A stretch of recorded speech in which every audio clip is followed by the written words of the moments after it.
Halo, halo, halo. Selamat datang di podcast Bosan di Jalan bareng gue Ram. Ini adalah episode ke-71. Men, ini gue lagi rajin banget minggu ini rekaman ya. Gila, gila men. Ini kalau misalnya nanti hari Jumat gue nggak ada ide buat eh, bikin episode apa ya. Ini gue udah punya stok nih. Gue punya stok. Tapi kalau ternyata ada, gue taruh buat antara hari Selasa sama Jumat aja gimana ya? Gila lagi rajin banget lah. Pokoknya mumpung lagi rajin, jadi rajinin lah kan. Kapan lagi gitu ya? Kan gue bilang, gue harus melakukan kegiatan-kegiatan biar gue nggak gila sendiri di rumah. Ya. Dan eh, cara apa lagi yang membuat lo nggak gila selain lo ngomong sendiri di depan laptop lo? Ya sebenarnya, oke sebenarnya banyak kegiatan ya bisa menghilangkan stres lah buat lo ya kan. Kayaknya kemarin gue bilang apa sih keliling kota naik mobil lah. Kalau lo lagi ke supermarket, ngobrol sama teman lo lah, eh, misahin waktu kerja sama waktu lagi nggak kerja lah. Ya banyak lah sebenarnya ya sebenarnya.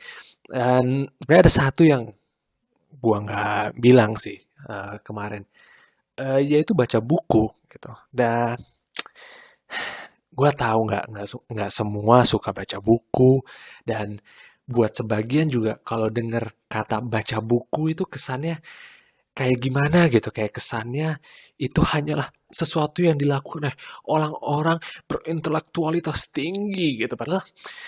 Padahal kan baca buku itu buat semua gitu, kayak semua bisa aja baca buku gitu.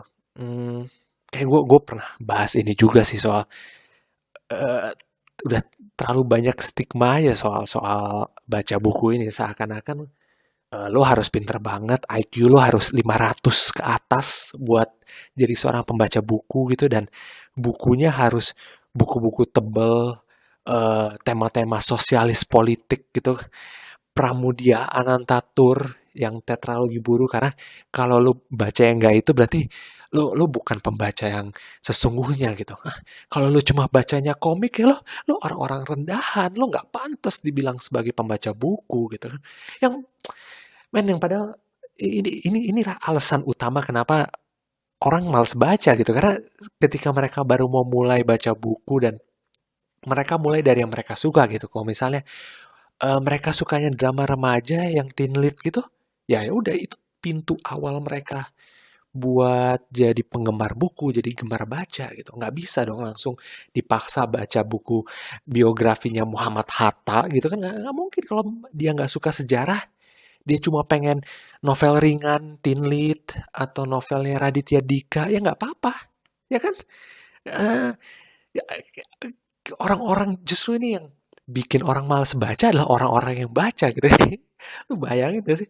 Kayak itu itu sama logikanya ketika waktu pilpres dulu kan, ketika lu pendukung satu calon nih, dan lu pengen orang milih calon yang sama gitu. Tapi ketika lu coba ngajak mereka dan mereka bilang kayak, oh kayaknya gue nggak mau milih dia deh, lu langsung goblok-goblokin gitu. Kayak padahal caranya nggak kayak gitu. Lu nggak bisa gitu nyontoh kayak misionaris-misionaris yang datang dengan damai, diajak baik-baik. Itu kan enak kan, gampang kan convertnya gitu. Ya lakukanlah hal yang sama gitu buat buku. Jadi kalau misalnya kalian adalah orang-orang intelektual tinggi yang selalu resah kenapa minat baca di Indonesia itu begitu rendah, ya, ya mulai dengan ngajak orang-orang sekitar lo dengan baik-baik gitu. Jangan jangan paksa mereka baca-baca buku-buku lo yang super edgy itu gitu.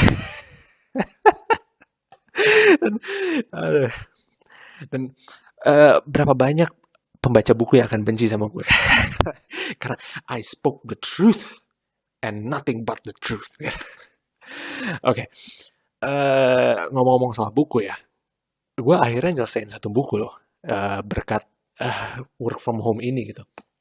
Ini ada satu buku yang sebenarnya gue udah dapat udah lama banget, dibeliin sama adik gue ketika dia kuliah. eh Judulnya, sebelum ke judulnya, gue mau ngasih tau dulu.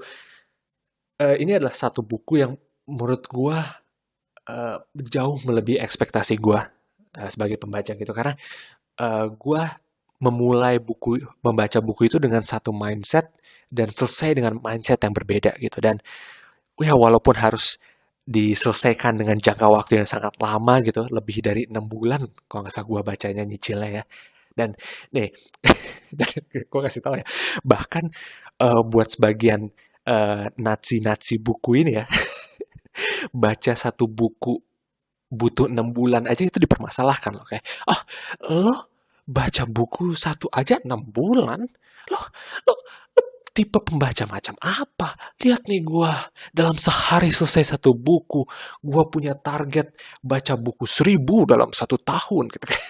Ya kan? Itu kayak gimana orang nggak sebel sih kalau dikomenin kayak gitu, kayak mereka datang baik-baik gitu, gue pengen join klub buku nih, atau pengen ikut apa kayak ya klub buku yang di perpustakaan, pengen baca buku bareng, pengen bahas buku bareng, tapi pas ditanya, lo sebulan selesaiin berapa buku? Gue nyelesain satu buku 6 bulan. Ah, lo tidak pantas berada di lingkungan ini. Lo terlalu rendah buat kita-kita semua. Lo sebel lah emang. Gue gak butuh lo, lanjut. Jadi ini buku ini gue selesaiin dalam 6 bulan ya, dan mungkin terkesan aneh karena gue senang banget sama buku ini gitu. Dan ya gue akuin walaupun gue suka baca, tapi itu jadi sesuatu yang sebelumnya ada di background kehidupan gue gitu. Itu bukan jadi rutinitas gue, nggak gue jadiin hobi tiap hari. Ya udah, nggak, gue kantor ke kantor, pulang kantor, nyalain Netflix, tidur, udah gitu. Sekarang terlupakan saja gitu. Tapi gara-gara work from home ini kan akhirnya gue coba nyari aktivitas lain gitu ya. Dan gue lihat rak buku gue gitu, oh ya ini buku belum selesai, akhirnya gue lanjutin lah. Nama bukunya adalah Born a Crime: Stories from a South African Childhood by Trevor Noah. Trevor Noah adalah stand-up comedian yang salah satu lah yang paling gue sukai banget. Dia comedian dari Afrika Selatan, tapi dia based di US. Dia adalah host The Daily Show with Trevor Noah, menggantikan Jon Stewart di tahun 2015 apa ya? Ya jadi udah lama banget sih. Dan dia udah tapi sebelumnya dia udah jadi stand up comedian, dia pernah tampil di beberapa talk show, dan yang pasti dia udah tour lah keliling dunia gitu. Dan kebanyakan materi dia ketika dia stand up adalah race relations gitu, hubungannya dengan ras gitu. Karena Trevor ini kan dia blasteran lah kalau istilahnya kalau di sini ya, anak campuran, bapaknya bule, ibunya lokal gitu. Ya kalau di sini biasanya kena stigma dari masyarakat lah, dibilang ibunya murahan lah, jual diri ke bule, paling ketemunya di Bali, di Kuta, paling ini, paling itu, ya, ya gitu kan. Itu gak sih kalau kenapa setiap ada pasangan beda ras sih kalau di Indonesia pasti dibilangnya dua hal itu ya. Kenapa? Dibilangnya pasti perempuannya murahan, pasti ketemunya di Bali, pasti muka pembantu, kayak apa coba gitu, hubungannya apa sih gitu kan. Ya, kenapa itu gue kayak stereotip ini nih, gue butuh waktu buat mencerna dan mengerti gitu. Ini asalnya dari mana sih gitu. Dan gue baru tahu ini setelah akhirnya pindah ke sini dan bergaul sama orang-orang Indonesia loh yang tinggal di sini gitu. Karena sebelumnya gue nggak pernah ngerti gitu kan. Eh, tapi anyway, intinya gitu ya. Nyokapnya orang Afrika Selatan asli, orang kulit hitam dari suku Sosa lagi. Bapaknya orang Swiss apa ya, Swiss kulit putih gitu. Dan ya dia kebanyakan stand up dia ngomongin hidup sebagai orang kulit coklat gitu, sebagai blasteran ya yang nggak tahu dia ada di mana sebenarnya gitu. Dan ketika gue nonton stand up-nya itu sih gue ngerasa kayak, oh ya ini lucu-lucu aja sih ya memang. Sama kayak ketika gue nonton stand up-nya Russell Peters gitu, ketika dia ngomongin banyak soal budaya India gitu. Ada beberapa yang relate juga sama budaya kita, budaya di Indonesia gitu. Tapi ketika gue baca bukunya gitu, gue jadi gue jadi tahu, oh asal stand up comedy itu dari mana gitu, bahwa oh ternyata memang kehidupannya tuh gini banget gitu kan. Pertama cara dia menceritakan kehidupannya. Bahwa ternyata tuh sebenarnya kehidupan masa kecilnya itu cukup tragis ya.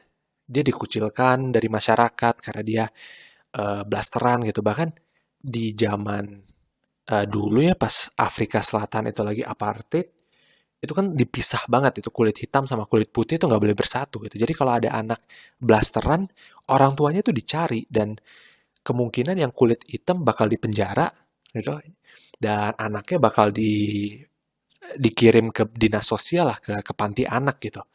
Jadi ada satu bagian ceritanya bahwa dia tuh ceritanya lagi jalan bareng keluarganya gitu. Pengen ke taman gitulah dari rumah.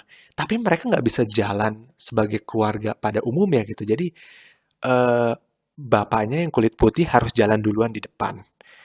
Dia sama ibunya harus jalan di belakang seakan-akan si ibunya justru adalah pembantu bapaknya, bukan sebagai suami istri atau pasangan yang punya anak ini gitu gitu. Jadi terus ada cerita bahwa ketika dia kecil dia kan nggak ngerti apa-apa lah soal apartheid dan soal rasisme itu sehingga yang dia lihat adalah bapaknya kulit putih dan dia pengen main sama bapaknya gitu. Jadi dia sedangkan bapaknya tahu soal apartheid dan rasisme bahwa dia nggak boleh berada di muka umum sama anak dia sendiri yang blasteran ini, yang kulit coklat ini sehingga ketika anaknya mendekat, dia selalu menjauh dan coba lari gitu. Sedangkan dari posisi Trevor ketika dia kecil, dia mikirnya bapaknya ngajak dia kejar-kejaran gitu, ngajak main. Jadi dia makin seneng kan, dia makin ngejar, bapaknya makin kenceng larinya, dia makin kenceng juga larinya gitu kan. Dan itu kan sebenarnya tragis banget ya, kayak lu bayangin kalau masa kecil lu kayak gitu betapa betapa tragisnya gitu. Tapi cara dia menceritakan itu di buku dan bahasa yang dia pakai di buku itu seakan-akan itu ada sesuatu yang lucu gitu dan lu jadi pikir kayak anjir ini lucu banget gitu dan ya itu cerita-cerita tentang masa kecilnya dan gimana dia menghadapi anggota keluarganya gitu ketika bapak ibunya itu kan nggak nikah ya jadi cuma sempat barengan jadi partneran gitu terus punya anak terus ya mereka pisah lah terus ibunya kan nikah lagi dan gimana hubungan dia sama bapak tirinya terus punya adik angkat si ibunya sama bapak tirinya punya anak dan jadi kakak kakak adik angkatnya si Trevor gitu kan.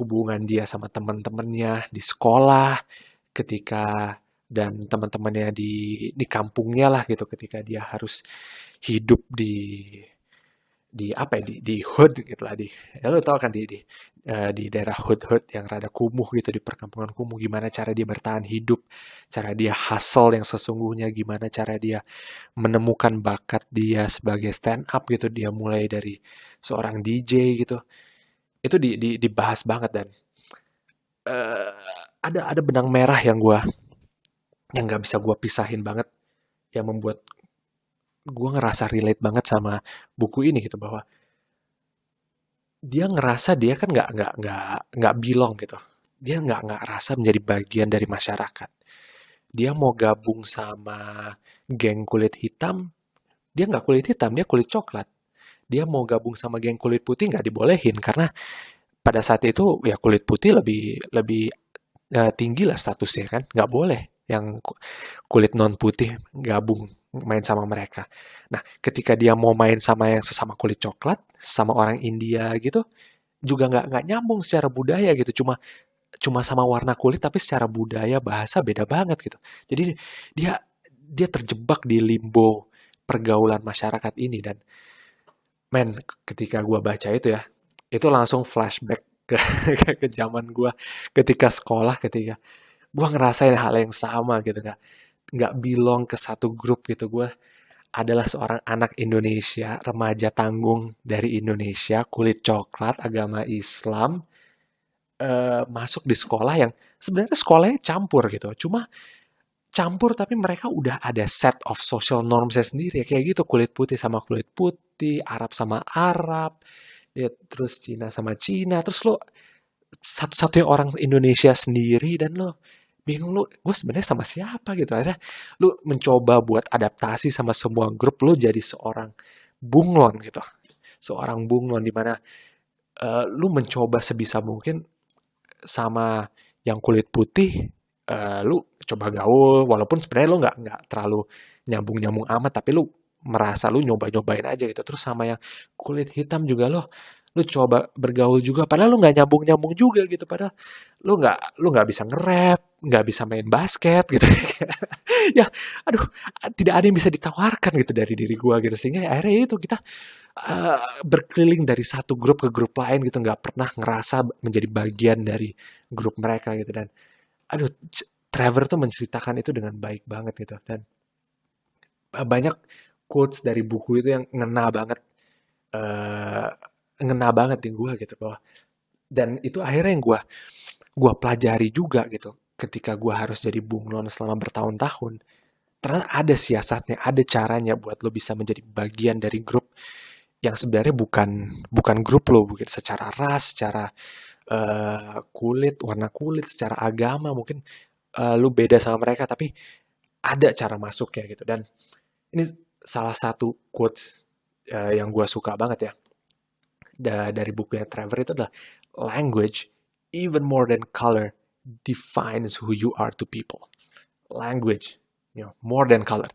Bahasa lo itu melebihi dari warna kulit lo gitu. Jadi ketika lu baru mulai di permainan soal fitting in di di masyarakat yang multikultural ini, lu mungkin ngerasa kayak, aduh gue kayak nggak bisa deh temenan sama mereka, kita beda warna kulit, gue nggak bakal nyambung sama yang kulit hitam, nggak bakal nyambung sama yang kulit putih. Tapi ternyata secara psikologis, kalau lo berbahasa seperti bahasa mereka, lu bakal lebih mudah diterima gitu. Karena itu akhirnya di situ kenapa gue mulai berbahasa seperti mereka gitu. Ketika gue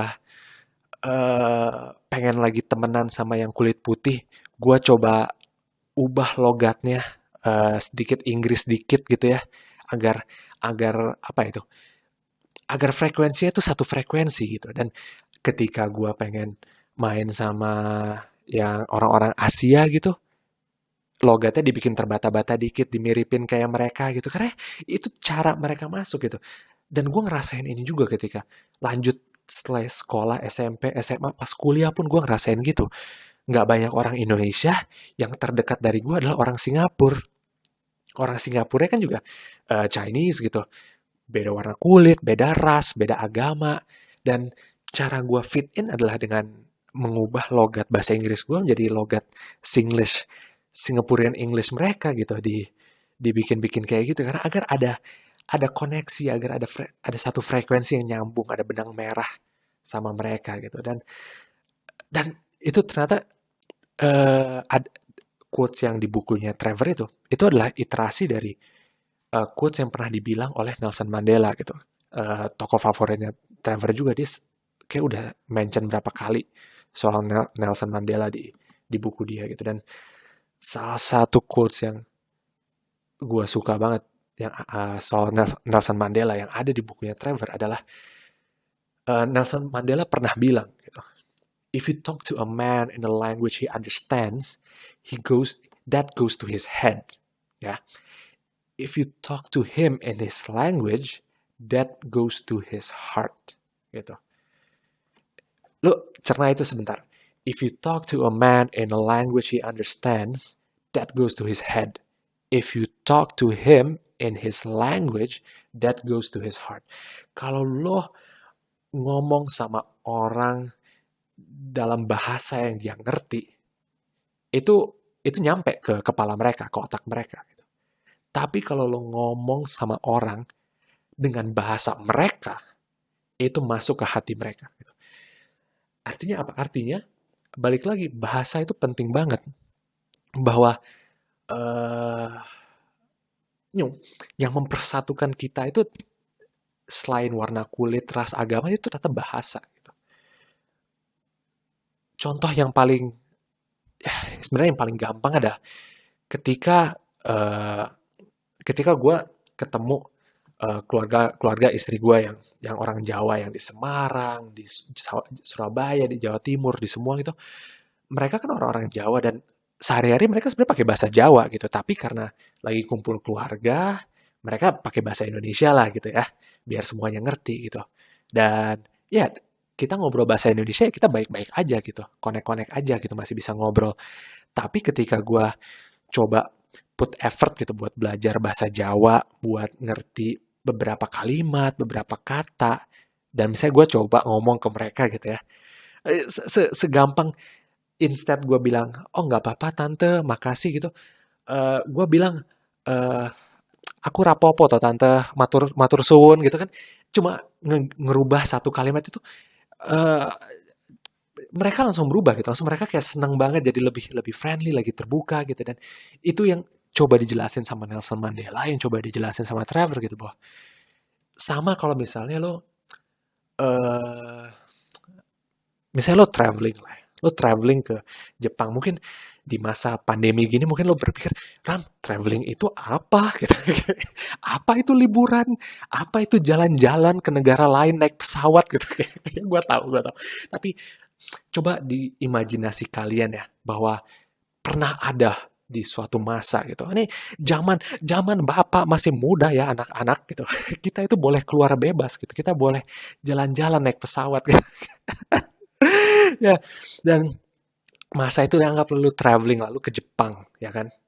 Lu ke Jepang, terus lu misalnya nanya arah atau lu nanya apa gitu ke orang-orang, lu bisa pakai bahasa Inggris. Mereka ngerti dan mereka bakal bantu mungkin.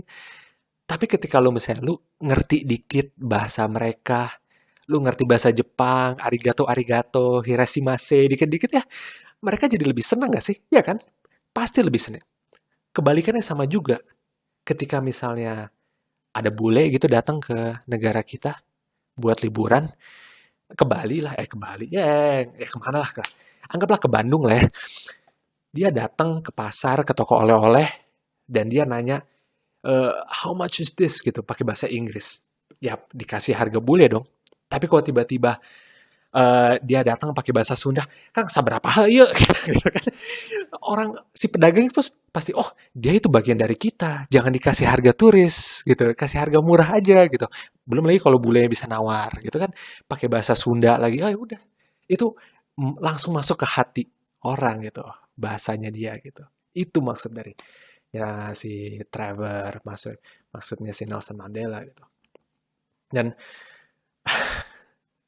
itu selain soal menyesuaikan diri dengan budaya, dengan masyarakat yang belum tentu merefleksikan diri kita gitu. Dia ngomong banyak soal kemiskinan gitu, bahwa dia itu hidup dalam kemiskinan gitu. Dia tumbuh besar dalam kemiskinan. Ketika ibunya seorang sekretaris atau seorang ya pekerja kantoran rendahan lah. Karena waktu itu pekerjaan yang di kantor yang dibolehin untuk kulit hitam ya pekerjaan rendahan gitu. Sekretaris, juru ketik, ya ada masanya ngetik itu kerjaan satu orang gitu. Yang bos-bos gitu nggak ada ngetik-ngetik. Nggak ada itu manajer kemana-mana bawa ThinkPad, bawa MacBook, gitu nggak ada gitu. Yang ngetik itu ya si sekretarisnya, si juru ketiknya gitu. Dan itu diberikan buat orang-orang kulit hitam gitu.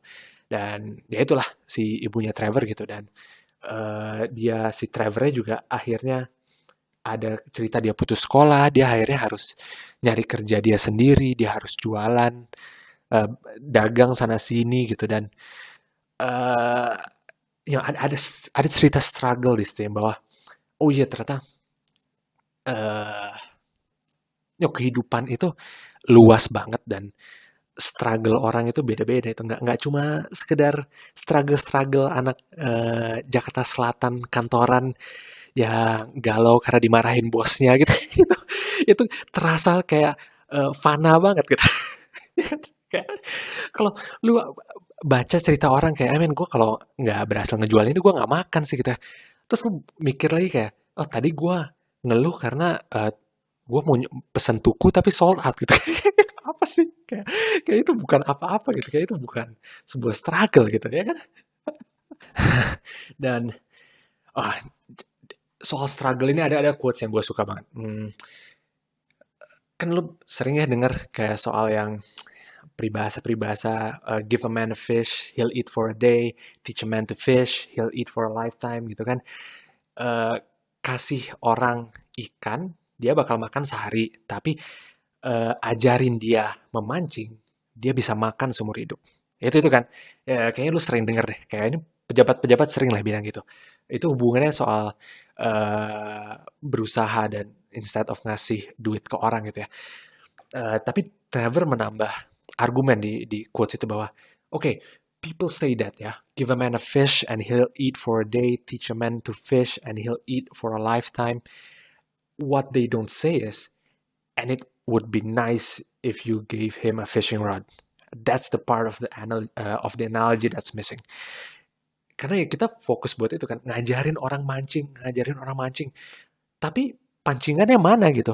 Dia nggak punya pancingan gitu kayak. Dan ini berhubungan dengan cerita dia bahwa eh, gampang banget nyuruh orang buat ya jangan minta-minta dong, usaha dong, buka usaha dong, gitu kan, cari kerja dong gitu. Tapi orang lupa kesempatan buat cari kerja dan kesempatan buat berusaha itu nggak ada di setiap orang gitu. Mungkin buat lu gampang, ya buka usaha dong, tinggal cari modal, cari bahan baku, terus jualan gitu. Tapi buat mereka, orang yang miskin banget, yang bahkan sehari-hari makan aja susah, mereka nggak bisa dong nyisihin uang buat modal usaha gitu. Itu mereka nggak ada, pancingannya itu nggak ada. Atau mereka disuruh cari kerja.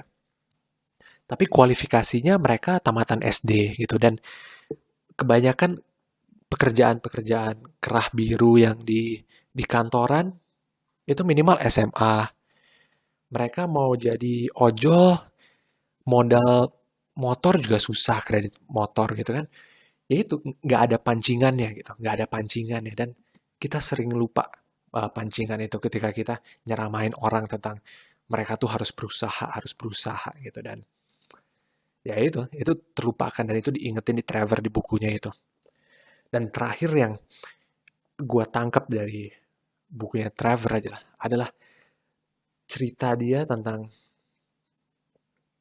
cerita dia tentang ngejar mimpi. Karena eh buat kita ya yang kelas menengah dan ya mungkin bisa lah ngejar mimpi kita atau setidaknya dekat dengan mimpi kita gitu. Misalnya lo orang kantoran ya, tapi lo punya passion buat jadi YouTuber, itu kan sebenarnya deket banget ya. Lo tinggal mulai jadi YouTuber part time, lo pakai handphone lo atau lo tinggal beli kamera gitu, terus lo bisa lah ngejar mimpi lo dan lo tahu itu yang lo pengen gitu. Tapi nggak semua orang eh, tahu apa yang mereka pengenin, apa yang mereka impikan karena mereka nggak bisa ngebayanginnya aja nggak bisa. Trevor bilang di bukunya itu, "We tell people to follow their dreams, but you can only dream of what you can imagine. And depending on where you come from, your imagination can be quite limited." Maksudnya apa? Maksudnya kita gampang lah, oh ya lu kejarlah mimpi lu, kejarlah passion lu gitu ya. Tapi buat orang, eh mereka tuh nggak tahu apa yang mereka impikan, mereka nggak punya bayangan. Terutama buat orang-orang yang jatuhnya kelas bawah, hidup di kemiskinan. Yang mereka tahu itu cuma kemiskinan ini gitu. Ya mungkin dengan teknologi, dengan HP mereka bisa tahu, oh ada YouTuber, mereka pengen jadi YouTuber. Tapi buat mereka tuh lebih jauh dibanding kita kelas menengah yang pengen jadi YouTuber gitu. Kalau lu datangnya dari eh, kaum yang kurang beruntung, apalagi di zamannya Trevor kecil ya, ketika teknologi itu belum seada sekarang. Ya kalau lu tinggalnya di perumahan kumuh, yang lu lihat sekitar lu adalah orang-orang yang hidup di kemiskinan kan. Dan untuk memutus mata rantai kemiskinan itu susah karena kitanya aja yang hidup di antara orang-orang yang sama-sama miskin kayak kita tuh nggak bisa punya bayangan bahwa oh gue harus ngelakuin sesuatu tuh biar gue nggak kayak gini-gini aja gitu.